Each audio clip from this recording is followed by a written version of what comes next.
By the end of this video, you will know how to create a linked database in Notion.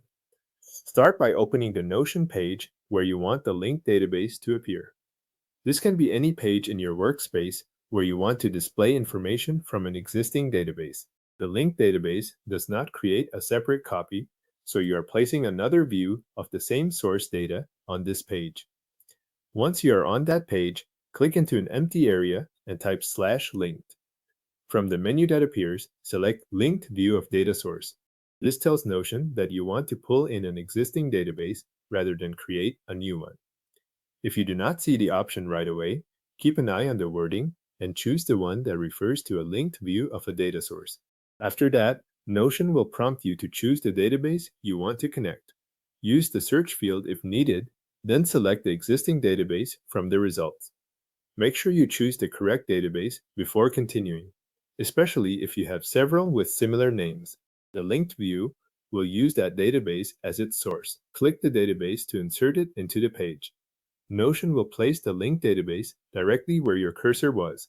At this point, you should see the database appear on the page as a live view of the original.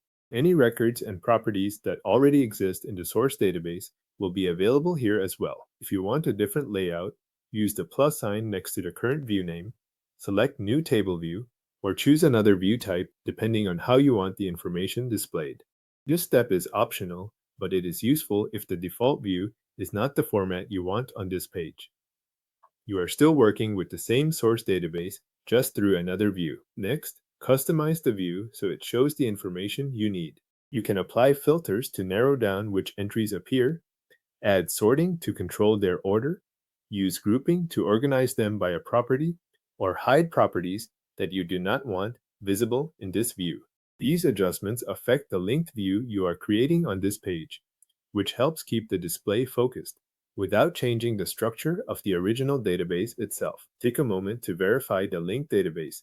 Confirm that it is showing the same underlying data as the original database. If something looks different, check whether a filter, sort, grouping setting, or hidden property is affecting what you see. The important point here is that the linked database remains connected to the original source. When everything looks right, save your changes by leaving the page as is. Notion keeps the linked database in place, and updates made in this view will stay in sync with the original database. Your linked database is now added to the page and connected to the original Notion database.